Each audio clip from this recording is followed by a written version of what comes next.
तक आगे खोज करेंगे, सोई बात मुजरक, सोई बात मुजरक।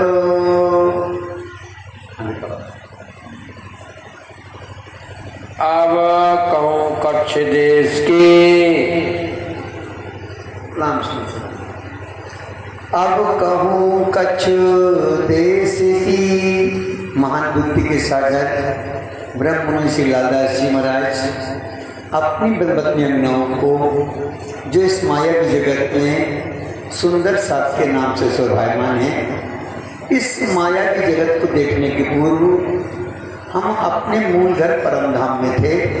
अपना धनी श्री श्यामा श्याम, अपना वासा है निधाम। उस मूल घर परमधाम में वे पारब्रह्म परमात्मा क्षति धाम के धनी श्री दास जी महाराज हम ब्रह्मपत्नी अन्नाओं को हर क्षण हर पल अपने इष्ट में रखते, अपने आनंद में मस्त रखते।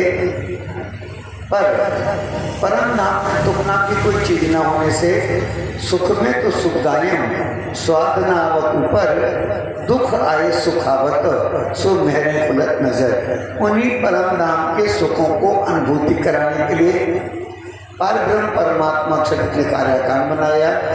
हम ब्रह्मात्माओं को इस माया में बिठाया। अब जिस माया में जगत में हम विराजमान हैं, सत्य बहुत कड़वा होता है।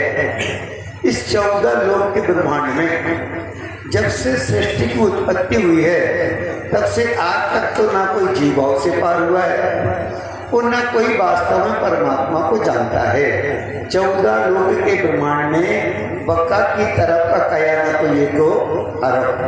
ब्रह्मांड के लिए 14 लोक के ब्रह्मांड के मालिक विष्णु भगवान ध्यान अवस्था में बैठे थे और उनका ध्यान लग जाता है, समय की खबर नहीं रहती है और लक्ष्मी जी आ जाती हैं। लक्ष्मी जी विष्णु भगवान को ध्यान करते हुए देखते हैं, उन्हें बड़ा झटका लगता है कि मैं तो आज तक यही समझती थी कि मेरे जो विष्णु भगवान है पतिदेव, ये सबसे बड़े हैं, इनसे बड़ा कोई नहीं। पर आज ये भी किसी के ध्यान में बैठे हैं। तब जैसे विष्णु भगवान ध्यान में से उठे तो लक्ष्मी जी ने पूछा कि प्रभु, मैं तो यही समझती थी कि आप ही सबसे बड़े हो, और आप भी किसी के ध्यान में बैठे थे, तो कृपया करके मुझको बताइए कि आप किसका ध्यान करते थे, वो कौन हैं, कहाँ रहते हैं, उनका स्वरूप क्या है, वो लीला क्या करते हैं।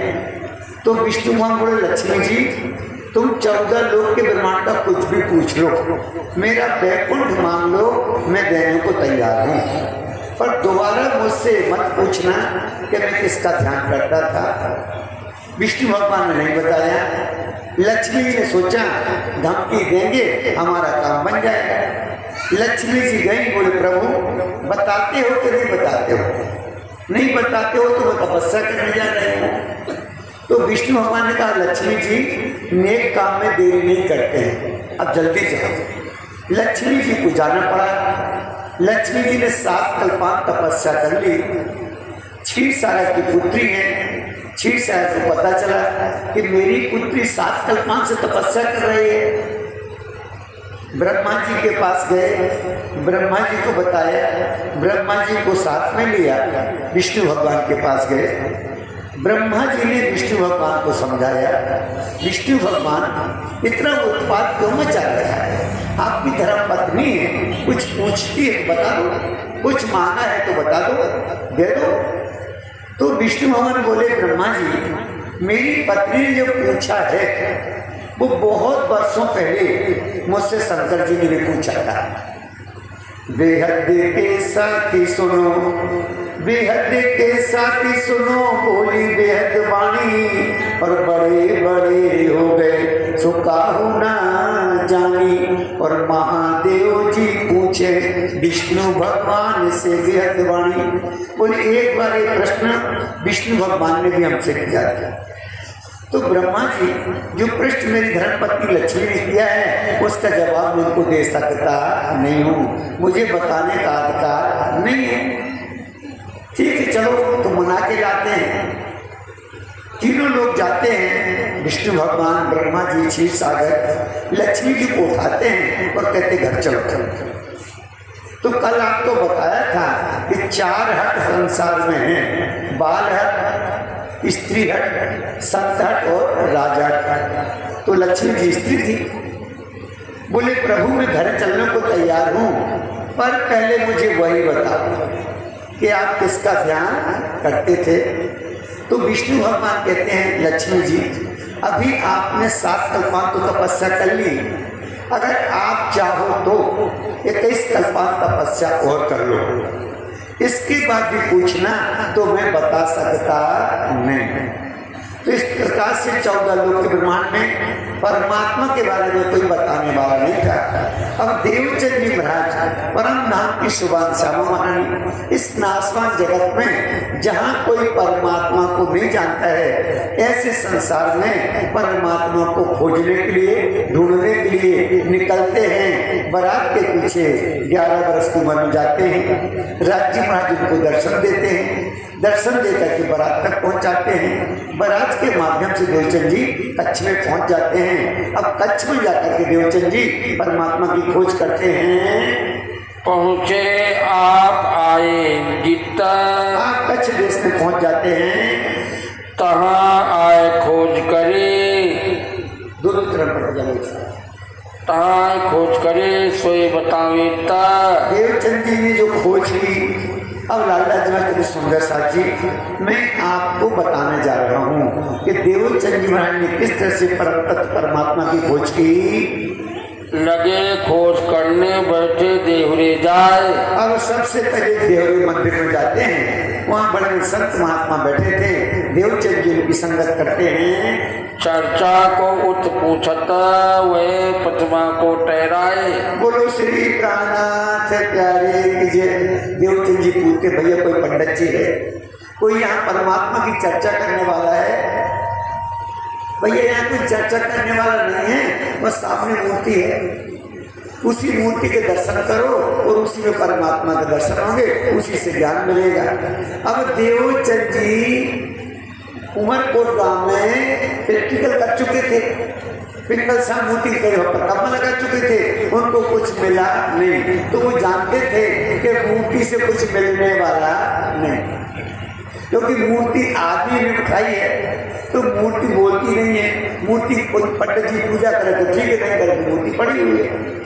तो इस तरह से देवता जी से कहते कि देखो हम लोग चर्चा तो नहीं करते हैं, सामने जो भगवान की मूर्ति है इसी का दर्शन करो, इसी से आपको सब कुछ मिल जाएगा। पर देवचंद जी को संतुष्टि नहीं होती है। तहाँ मन माने नहीं रानावे नजर। देवचंद जी का मन नहीं मानता है कि पत्थर की मूर्ति जो बोलती नहीं है, देखती नहीं है, हिलती डुलती नहीं है, चलती नहीं है, हमने बताई है, ये क्या परमात्मा के बारे में बताएगी। देवचंद जी को वहाँ पर संतुष्टि नहीं मिलती है और परमात्मा को पाने का कोई रास्ता नहीं दिखाई देता है। कोई गिर रहे दिन में फिर उठे खोज ऊपर। इस तरह से कुछ दिन उनके साथ रहे। देवचंद जी और परमात्मा की खोज के लिए आगे बढ़ते हैं। आगे खोजे सन्यासी हैं बड़े जिम्मेदारी। अब जाते एक जगह बड़े बड़े दिलमकधारी भेष भाषा बनाए हुए हैं। कोई कालर खड़ा कर ले तो गुंडागी हो जाता है, और कोई दाढ़ी रखा ले, कुर्ता पहन ले, पंडित भी बन जाता है।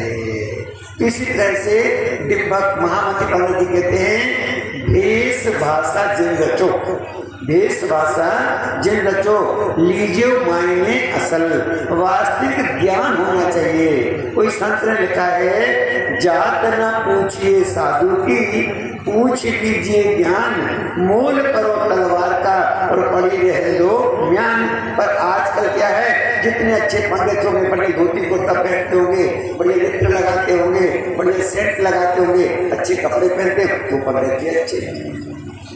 क्योंकि कबीरदास जी ने लिखा है कबरा कलयुग कठिन है, कबरा कलयुग कठिन है, साधु न पूछे कोई, कामी क्रोधी मस्करा तिनको आदर होए। तो उसी तरह से बड़े दिम्बकधारी थे, राजा के यहाँ के पंडित थे, खूब चलती थी कच्छ में, सब लोग उनके दर्शन करने के लिए आते थे। आम पूजे तिनको आप खलक सारी सारी दुनिया उनकी पूजा करती थी, उनके चरणों को प्रणाम करती थी। कहाँ जाए के खोजियाँ कहें जानत हैं सब हम। देवचंद जी उनके पास गए, अरे बोले आप तो सब जानते हैं, पूछो कहाँ से पूछना है, जबकि जानते कुछ नहीं थे। इस तरह से बोले हम सब कुछ जानते, पर एक शर्त है, पहले आपको हमारा मंत्र लेना पड़ेगा, हमारे धर्म में मिलना पड़ेगा, फिर हम बताएंगे। इस तरह से पंडित लोगों ने बोला हम सब कुछ जानते हैं, आपको बताएंगे। देवे नाम सुमरन नित्य कर दो तुम। इसलिए सबसे पहले तुमको एक शर्त है कि हमारे धर्म का मंत्र लेना पड़ेगा और उस मंत्र का आपको सुमरन करना पड़ेगा। और चर्चा कर दत्त की लिया नाम सुमरन। दत्तात्रेय भगवान की चर्चा करते थे, देवचंद जी कोई बात नहीं है, परमात्मा को पाना है, जो भी करना वो करना पड़ेगा। देवचंद जी महाराज ने उन संत महात्माओं से मंत्र भी ले लिया, पर दिल में कछु ना वही क्यों न पति जय मन। अब उनके पास कोई पार का ज्ञान होता। अब देवचंद जी संसार के है नहीं, अपने आप कोई बम्बई से आ जाए आपके बहराइच गाँव में, बम्बई के रहने वाले को आप कहो चलो हम पार्क में घुमाना है, उसको छोटे बगीचा में ले जाओ पार्क में, उसको अच्छा लगेगा। बम्बई का रहने वाला आदमी जितने में तुम्हारा बहराइच बचा है उतने में वहाँ पे एक पार्क है, उसको अच्छा लगेगा। देवचंद जी महाराज संसार के थे भी, पार्क के थे, कहाँ संतुष्टि मिलने वाली थी। देवचंद जी महाराज को न उनके मंत्र से न उनके ज्ञान से परमात्मा के बारे में कुछ नहीं मिला, इसलिए उनको संतुष्टि नहीं हुई। कोई गिनता रहे फिर चले जगह और। अब इसके बाद कुछ दिन वहाँ रहे, फिर और आगे जाते हैं। बड़े जिम कनपट्टे चले गए तीन उनके पास गए, बड़े बड़े दिन बगदारी है, कान फाड़े हैं, बड़ा बड़ा भेष बनाए बैठे थे। देवचंद जी उनके पास भी जाते हैं। वे राजगुरु कहाँ में बहुत तक चेले तिनके। राजा के गुरु थे, उनके बहुत से चेले थे, पर खाली दिखावे के थे, ज्ञान कुछ भी नहीं था उनके पास। कच्छो देश तायमा नहीं, कच्छ देश तायमा नहीं, जाए पहुँचे दिन में। सारे कच्छ देश के लोग उन दिम्बकधारियों की पूजा करते थे। देवचंद जी वहाँ पहुँच जाते हैं। कोई गिनता रहे साख न हो अंदर, साख न हो अंदर, पर देवचंद जी को वहाँ भी परमात्मा के बारे में कुछ नहीं मिलता है। पूछी चर्चा तिनकी कछ न करे खबर। उनसे पूछ लिया कहाँ की चर्चा करते हो, उनके पास संसार तक का ज्ञान था, संसार तक की बात करते थे, परमात्मा के बारे में कोई ज्ञान नहीं था। फिर बैरागी कपाड़ी में रहे कोई दिन, कुछ दिन बैरागी की कापड़ी में वहाँ गए, कुछ दिन वहाँ भी रहे, पर वहाँ भी परमात्मा के बारे में कोई बताने वाला नहीं मिला। वस्तु न देखी दिन में परे इंद्री बसमन। उनके पास देखा तो खाने पीने में शरीर के सुख में मस्त पड़े हैं, इनके पास परमात्मा के बारे का कोई ज्ञान नहीं है। देवचंद जी वहाँ से भी चलते हैं। इन बार मस्जिद में मुल्ला की करी सोहबत। अब एक दिन कहाँ गए, मस्जिद में चले गए, मस्जिद में मुल्ला के पास गए, देखा वो भी दीवार में खड़े होकर अलमारी के सामने करते हैं, वहाँ भी कोई ज्ञान उनके पास नहीं था। देवचंद जी वहाँ से भी आगे बढ़ते हैं। कहाँ कछु न पावही कोई नहीं रहे चित्ता, वहाँ भी परमात्मा के बारे में कोई बताने वाला नहीं मिला। और ब्राह्मण भेष कई और भेद और जितने पंडित ब्राह्मण थे, जहाँ जहाँ देवचंद जी गए, देवचंद जी ने 15 साल तक खोज की। 15 साल की खोज का निर्णय एक चौपाई में लिख दिया। मैं चलते देखे सबके पंथ टेढ़े, मैं चलते देखे सबके पंथ टेढ़े और सबके मजहब, सो सारे बीच फना मैंने अरस बका न काहू नजर। दुनिया में जितने संसार में धर्म चलते हैं वो सब निराकार के अंदर की बात करते हैं, अखंड परमात्मा के बारे में किसी के पास कोई ज्ञान नहीं था। खोजत ही फिरत रहे मेहनत करे और अतजोर। देवचंद जी को जब तक परमात्मा नहीं मिल जाएंगे तब तक खोज करते हैं। खोज थके न सुहागनी नित करे विचार। देवचंद जी को तक परमात्मा नहीं मिलते हैं तब तक देवचंद जी खोजत खोजत सतगुरु पाइए, सतगुरु संग करतार, साधु खोजो खोज बड़ी संसार, साधु खोज बड़ी संसार। इस तरह से देवचंद जी महाराज परमात्मा की खोज में लगे रहते हैं। फिरते भुज नगर आए तीन शहर में, अब ऐसे करते करते कच्छ को छोड़ करके भोजनगर आते हैं। भोजनगर में उमरकोट गांव के रहने वाले एक हरदास जी बहुत अच्छे महात्मा जी थे। देवचंद महाराज उनके पास पहुंचते हैं। दादाजी रहे भाई सोवतिन से, वहाँ हरदास जी से देवचंद जी की मुलाकात होती है। वे थे राधा बल्लभी सेवत कारजातम। बोलो श्री प्राणनाथ प्यारे की जय। एक प्रणामी धर्म के बाद दूसरे नंबर पे आता है राधा बल्लभी संप्रदाय। बल्लभाचार्य जी ने खोज की, निराकार के पार गए और योग माया के ब्रह्मांड में जहाँ पारब्रह्म परमात्मा क्षति की लीला का प्रतिबिंब पड़ा अव्याकृत में, वहां तक वो गए। इसलिए राधा बल्लभी संप्रदाय के लोग योग माया के ब्रह्मांड को मानते हैं। उनका 82 पक्ष भी कहलाता है। अब देवचंद जी को थोड़ा पार का ज्ञान मिला, इसलिए देवचंद जी को संतुष्टि हुई और वो हरदास जी भी दिखावा नहीं करते थे। वो आत्म कल्याण के लिए भक्ति करते थे। तो पहचान तो हो जाती है। तो जौहर की गति जौहर जाने कि जिन जौहर होए, जौहरी होता है वो हीरे की परख कर लेता है। देवचंद जी को थोड़ा लगा कि इनके पास कोई दिखावा नहीं है और वास्तव में इनके पास भक्ति भाव है। ऐसा देखकर के देवचंद जी को थोड़ा अच्छा लगता है और देवचंद जी वहाँ पर रुक जाते हैं। सेवा बांके बिहारी के करें सखी भाव धर्म। अब उनके पास भी दो भगवान थे। वो हरदास जी एक बाल मुकुट की पूजा करते थे और एक बांके बिहारी की पूजा करते थे। और कौन सा भाव लेकर के करते थे? सखी भाव लेके करते हैं। हमारे यहाँ भी इस निजानंद संप्रदाय में प्रणामी धर्म में परमात्मा को तुम दुल्हा में दुल्हनी और न जानू बातों शख्सों सेवा करूं सब अंगों साक्षात। दुनिया के लोग परमात्मा को क्या भाव लेके पूजा करते हैं? तुम्हें वो माता चा, तुम्हें वो पिता, तुम्हें वो बंधु चा, तुम्हें वो सखा। तो परमात्मा को पिता मानने से परमात्मा का धन आपको नहीं मिल सकता।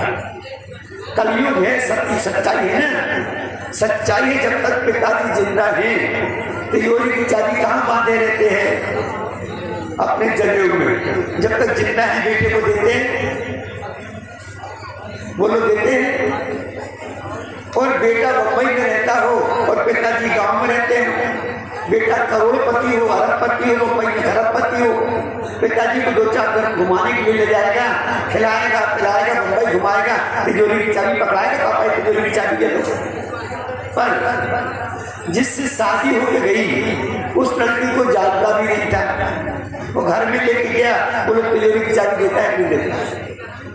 तो परमात्मा का हृदय तिजोरी है और आनंद खजाना है। अगर परमात्मा का आनंद चाहिए तो परमात्मा से संबंध जोड़ना पड़ेगा। बिना संबंध ना पाइए, होटल करो आचार, करोड़ों उपाय कर लो, जब तक परमात्मा से संबंध नहीं जुड़ता है। और कौन सा संबंध? तुम दुल्हा में दुल्हनी, तब तक परमात्मा का आनंद मिलने वाला नहीं है। इसलिए परमात्मा को अबलापने भजिए, स्त्री भाव लेकर के परमात्मा की भक्ति की जाती है। तो राधा बल्लभी संप्रदाय के लोग भी सखी भाव होकर के परमात्मा को भजते थे। थोड़ी देवचंद जी को ये भक्ति का तरीका अच्छा लगा। रहे जिनकी सोबत में देखी सेवात प्रेम। देवचंद जी महाराज ने उनकी सेवा का भाव देखा, प्रेम से सेवा करते हैं, अच्छा लगा।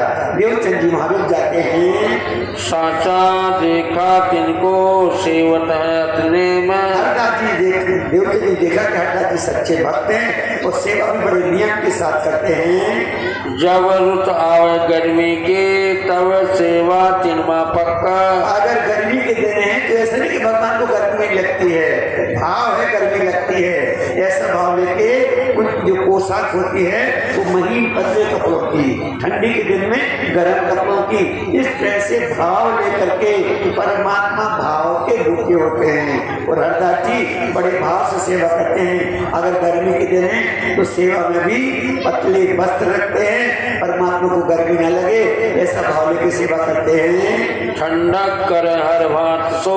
इस तरह से गर्मी के दिन में मंदिर में हर तरह से ठंडी का उपाय करते हैं। नागा समय रूप ताकत। और अगले में कौन से ठंडी के दिन आने वाले हैं, कैसे कपड़े लाना पड़ेंगे, पहले से व्यवस्था करते हैं। और जाड़े की रुत में ने गर्मी का करें इलाज। ठंडी के दिन में उनके भगवान को ठंडी ना लगे, इसलिए वहाँ गर्मी की व्यवस्था करते हैं। जब ये वस्त्र करो चाहिए कि मुझे आदे। अब देवचंद जी समझ गए इनके पास जो भक्ति का भाव है, इनसे मुझको कुछ मिल सकता है। स्नान करें दिन में 2-4 वक्त। और देवचंद जी महाराज देखते हैं कि हरदास जी अपन लोग तो क्या करते हैं, मंदिर है पूजा करना है, हाथ धो के धो जल्दी जल्दी करके निपटा देते हैं। पर हरदास जी बड़ी सेवा भाव लेके अगर देख के जाना पड़ता है तुरंत स्नान करते थे। ऐसे चाहे ठंडी हो चाहे गर्मी हो 2-4 बार स्नान करते थे, अपने शरीर को पवित्र रखते थे। जब रुत पलटे में चाहिए गर्मी शीत हो। जैसी ऋतु आती थी ऋतुओं के हिसाब से हरदास जी भाव लेकर के सेवा करते थे। तब उनको स्नान का फेर वक्त होए। इस तरह से गर्मी हो या ठंडी वो आलसी नहीं करते थे, हर समय हमेशा साफ सुथरे रहते थे। ये सचुटी देख के ऐसी न करे कोई। ऐसा देख करके देवचंद का अभी तक इतने साधु महात्मा मिले, अभी हमको ऐसा कोई मिला नहीं है। ऐसा देखकर के देवचंद जी वहाँ पर रुक जाते हैं। इन ठिकाने आए के आत्म पायो करार। यहाँ पर देवचंद जी को थोड़ी संतुष्टि मिलती है। ये सचुटी देख के करने लगे विचार। इस तरह से देवचंद जी विचार करते हैं कि सच्चे भक्त हैं, इनसे कुछ मिलेगा। इनकी मैं सेवा करूं बस करूं इनसे। बस इनके पास होकर के इनसे कुछ ज्ञान लेंगे, कोई परमात्मा के बारे में कुछ बताएंगे। तब लगे सेवा करने रहे इनकी सोबत में। अब देवचंद जी की सोबत करते हैं, उस मंदिर में रुक जाते हैं। नित्याने चर्चा सुने जाए बैठे सोबत। रोज चर्चा सुनते हैं, हरदास जी की सोबत में संगत में रहते हैं। तब ये मत्तु में ते सुनी धाय के आए तिकता। बोलो श्री कान्हानाथ प्यारे की जय। अब पिताजी भी उमरकोट गांव के थे, देवचंद जी उमरकोट गांव से आए थे और पंडित जी उमरकोट गांव के थे। उन्हें बातों बातों में पूछ लिया कि बेटा घर से माँ बाप से पूछ के आए हो, कैसे याद हो। देवचंद जी कभी झूठ बोलने वाले थे नहीं, उन्हें बता दिया कि हम तो पिता माता को बता करके नहीं आए, चोरी से भाग करके आए हैं। तो सबसे पहले हरदास जी ने उधर खबर भेज दी उमरकोट गांव कि तुम्हारा बेटा यहाँ पर है, आप चिंता नहीं करना। अब जैसे पिताजी को समाचार मिला कि बेटा घर से भाग गया था, वहाँ है, पिताजी दौड़ करके अपने बेटे को लेने के लिए उमरकोट गांव आते हैं। उमरकोट गांव से कच्छ आते हैं। नसीहत जो कहनी हती सो सब सो कह के थके सब। खूब समझाया, बेटे भी तुम्हारे बचपन के दिन है, तुम जवान होने वाले हो, तुम्हारी शादी करेंगे, तुमको बच्चे पैदा करना है, संसार देखना है, कहाँ तुम साधु हो जाते हो। ऐसे समझाते हैं। पर देवचंद जी महाराज को जिनको आया इसका इति, उनको दुनिया लगती बीती। परमात्मा का नशा जिसको चढ़ जाए फिर जल्दी से उतरता नहीं है। सूरदास की काली कमरी पर चढ़ न दूजो रंग, खूब समझाते हैं पर देवचंद जी मानते नहीं है। ये क्यों ये माने नहीं बेजार हुए तब। जब देवचंद जी माने एक पुत्र था, पिताजी बहुत दुखी हो गए।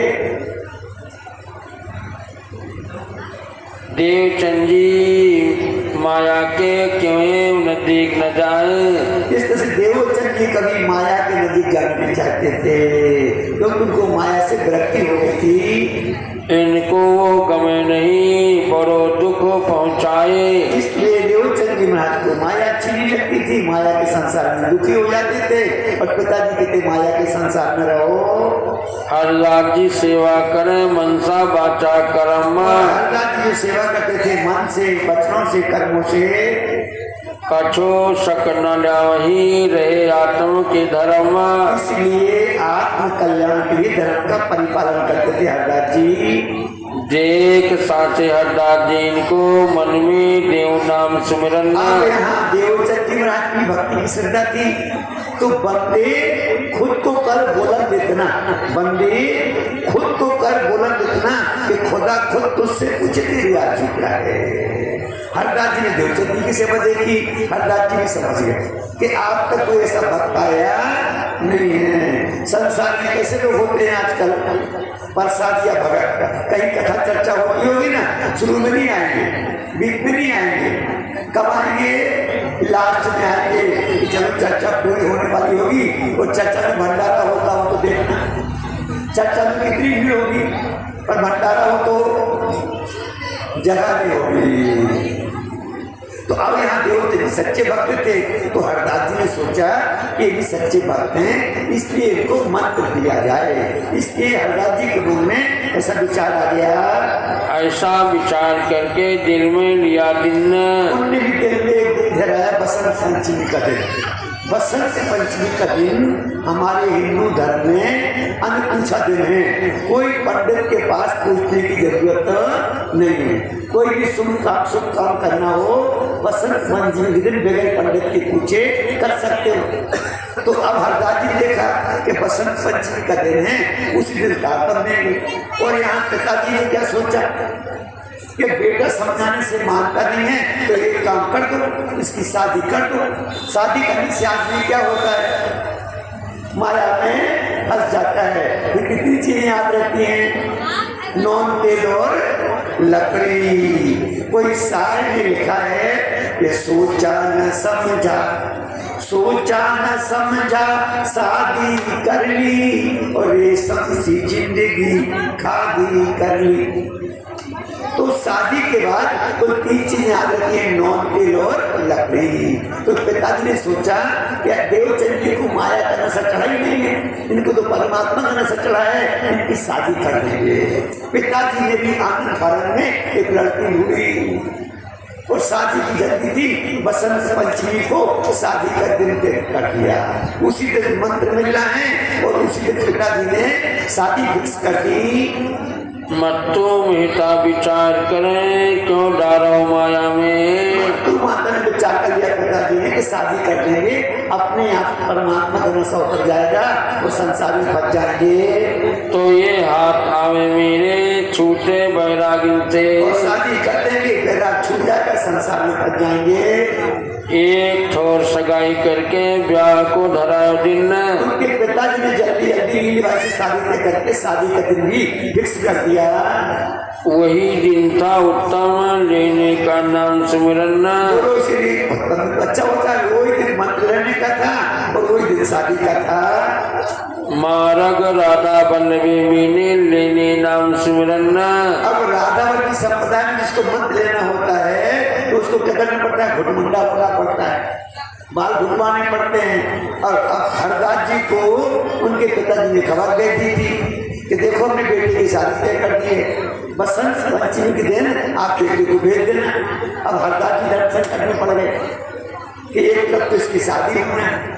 अब शादी में क्या होता है, अपने जमाने में तो ब्यूटी पार्लर चलते थे, शादी होती थोड़ी पाउडर लगा लिया, पहली बार पाउडर शादी में पाउडर लगाते हो, हम कभी पाउडर नहीं लगाते थे, कोई क्रीम कभी शादी में लगी हो तो लगी हो, बदल लगाते नहीं थे। और आज तक तो जितने भी शादी हो जाती है ना पहले उतने पैसे तो ब्यूटी पार्लर वाले को दूल्हा को सजाने वाला आता है उतने पैसे ले लेता है। अब हरदास जी ने सोचा कि कहीं हम मंत्र देंगे और इनसे कहेंगे मुंह मुड़वा लो और इनको दूल्हा बनना है। तो हरदास जी ने पूछा बेटा देखो हम तुमको मंत्र तो देंगे पर हमारे संप्रदाय में प्रथा है कि मंत्र लेना है तो आपको मुंडन करवाना पड़ेगा और आपके पिताजी ने आपकी शादी तय कर दी, तो क्या आप मुंडन कराने को तैयार हो।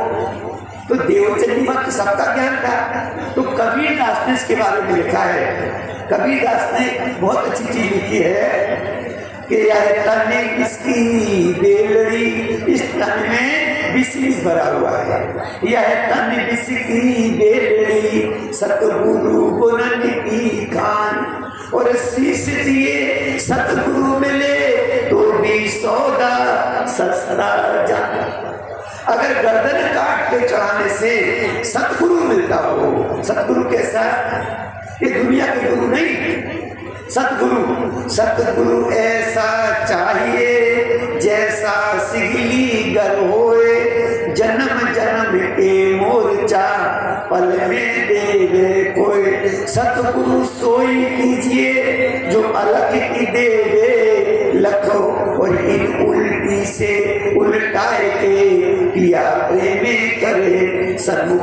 अगर ऐसा सद्गुरु मिलता हो कि संसार छुड़ा करके परमात्मा तक पहुंचा देता हो, तो गर्दन काट के भी ऐसा सद्गुरु मिलता हो तो सौदा सस्ता है, महंगा नहीं है। तो देवचंद ने सोचा कि खाली मूल गुण वाले से अगर परमात्मा मिलते हो तो सौदा महंगा, ये तो घर की खेती है, घर उगाएगी। तो हरदास जी ने कहा बेटा हमारे यहाँ भद्र वेश होता है, तुमको मंत्र देना है, तुम राजी बाजी से या मुंडन करवाने को तैयार हो। देवचंद जी ने 1 मिनट की देरी नहीं लगाई। अरे पूरे मंत्र मिलना है परमात्मा का और मुंडन की चिंता करें। देवचंद जी बगैर पूछे मुंडन करवा के आ जाते हैं। हरदास जी पूछिया तुमको नाम सुमरन देव आज, हम तुमको आज मंत्र देना चाहते हैं पर भद्रवेश आओ तो होए तुम्हारो काज। अपनी मर्जी से आपको भद्रवेश होना पड़ेगा, हम दबाव भी डालते हैं तो हम तुमको मंत्र दे देंगे। तभी भद्रवेश के आए के बैठे पर पास। कोई मतलब नहीं संसार से 1 मिनट में बगैर सोचे समझे गए और मुंडन करवा के आइए गुरु जी हमको मंत्र दीजिए। न पूछा नाम काहू का लिया, कैया सन्यासी का कर प्यारे दीजिए। फिर पूछा भैया तुमने और किसी का मंत्र तो नहीं लिया? तो देवचंद जी कभी झूठ बोलने वाले नहीं थे। देवचंद जी बोले हरदास जी हमने एक साधु से मंत्र लिया था। तो हरदास जी बोले रुको रुको, फिर अभी मैं से मंत्र नहीं देंगे, पहले एक उपाय करो कि जो मंत्र आपको साधु ने दिया है उस मंत्र को कागज में लिखो और कागज में लिख करके रोटी बनाओ और रोटी के अंदर वो कागज रखो और सेंक करके रोटी उसी साधु को दे आओ। तुम्हारा मंत्र उसके पास वापस चला जाएगा, तब हम तुमको मंत्र देंगे। इस तरह से हरदास जी ने देवचंद जी को समझाया। कहा सोई नाम सुमरन चिट्ठी में लिखकर, जो मंत्र आपको गुरु जी ने दिया वो चिट्ठी में लिखो। रोटी में चिपका चिप चिट्ठी वाई के देव सन्यासियों कर, और वो रोटी में रहकर सन्यासी को वापस दे आओ। तब श्री देवचंद जी ने कहिया इनसे कछो न होए। अरे गुरुजी क्या बात करते हो, ऐसा करने से कुछ होता है? ऐसा करने से कुछ नहीं होता, ये तो सब फॉर्मेलिटी है। अरे आपको अपना मंत्र दो, आपके मंत्र में ताकत होगी तो बगैर ताकत वाला मंत्र तो अपने आप निकल जाएगा। इसलिए देवचंद जी हरदास जी को समझाते हैं कि ऐसा करने से मंत्र साधु के पास नहीं पहुंच जाता है, ये तो फॉर्मेलिटी है। जो नाम ओ जोरावर तो क्यों कर निक्षेष होए। अगर वो मंत्र जोरावर होगा तो वो नहीं निकलेगा, आपका मंत्र अंदर नहीं जाएगा। और अगर आपके मंत्र में ताकत होगी तो आपका मंत्र अंदर चला जाएगा और वो मंत्र अपने आप निकल जाएगा। तो तुम्हारा नाम जोरावर वो आप ही होए दूर। अगर तुम्हारा मंत्र ताकत वाला होगा तो पुराना वाला मंत्र अपने आप चला जाएगा। ये तो अर्थ ऊपर का आम का मजकूरा। दुनिया की सोच ऐसा करने से कुछ नहीं होता है। सुन ऐसी बात हरदास जी बड़ो जो पायो सुख। हरदास जी बोले आज तक कोई ऐसा ज्ञान नहीं मिला कि जो इतने ऊंचे विचार रखता हो। आपकी बात बहुत अच्छी है, आपने बहुत अच्छा कहा। हरदास जी खुश हो जाते हैं। जियो नाम सुमरन देखो स्वरूप सन्मुखा। और इस तरह से राधावती संप्रदाय का भजमन नित्य बिहारी वृंदावन विलास एक योग माया ग्रहण का मंत्र है। हरदास जी देवचंद जी को मंत्र देते हैं भजमन कुंज बिहारी वृंदावन नित्य विलास। जैसे कहते हैं मन में भजना है, इस मंत्र को हमेशा मन में भजा जाता है, चिल्लाया नहीं जाता है। मंत्र भजने की चीज है। तो कहते इसको भजना कैसे भजना? तो जो वृंदावन नित्य वृंदावन ये वाला नहीं, दिल्ली वाला, ये तो नासवान है। ये नित्य वृंदावन कहाँ है किसी को पता नहीं। ब्रह्मा विष्णु महेश भी ढूंढ रहे हैं। ये नित्य वृंदावन तारतम ज्ञान से पता चला। रास किताब है, 10 नंबर का प्रकरण है और 36 नंबर की चौपाई है, आखिरी चौपाई है।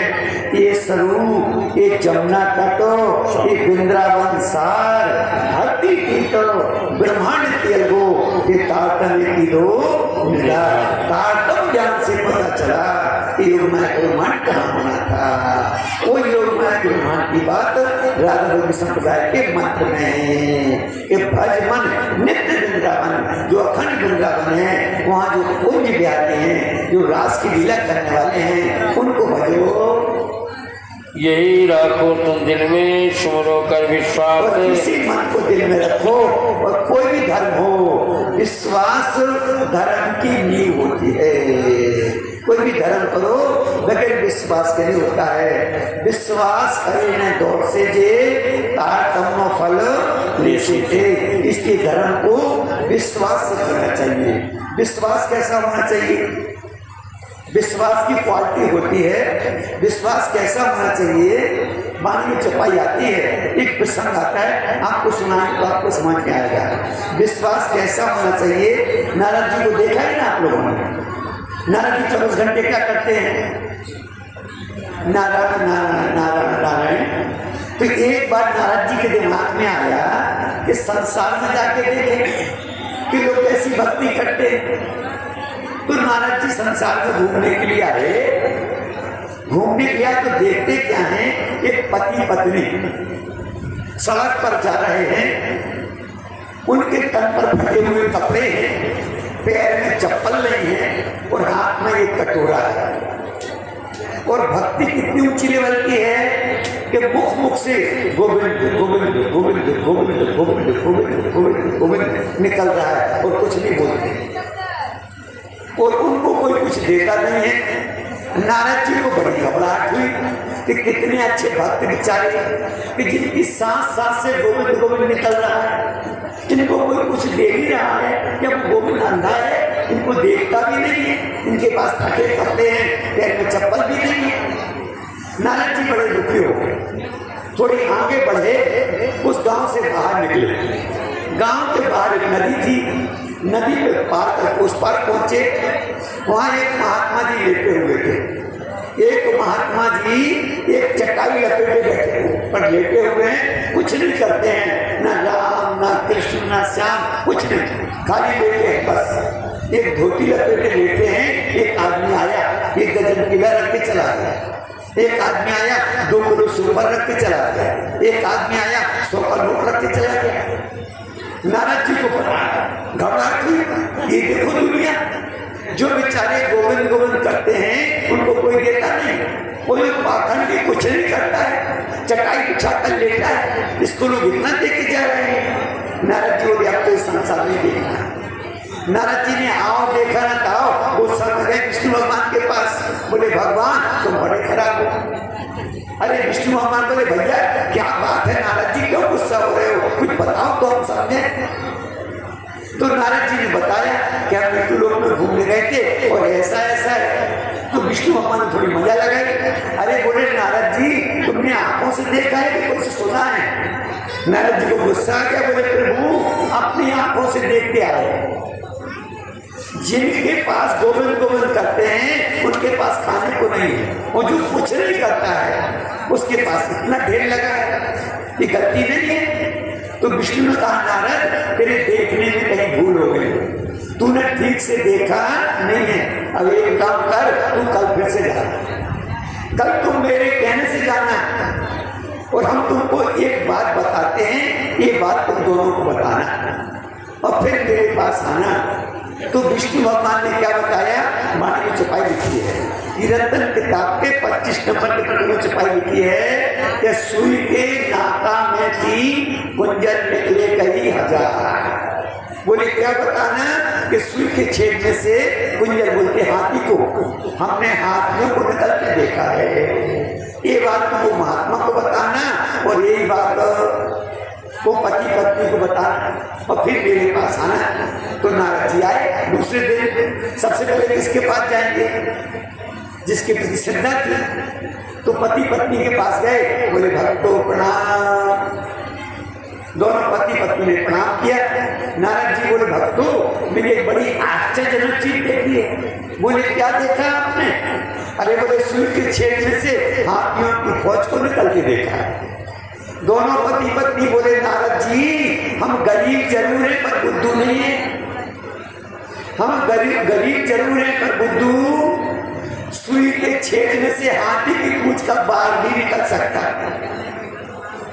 और तुम कहते हो कि हाथियों की एक गप्पे और किसी को देना ना, चलो फूटो यहाँ से।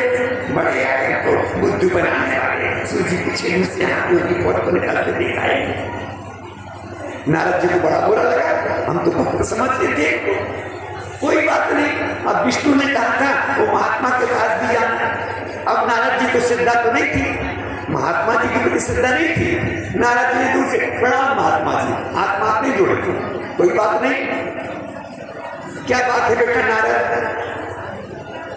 महात्मा जी हमने आश्चर्य देखा। बोले क्या देखा आपने? बोले सुई के छेद में से हाथियों की फौज को निकलते देखा।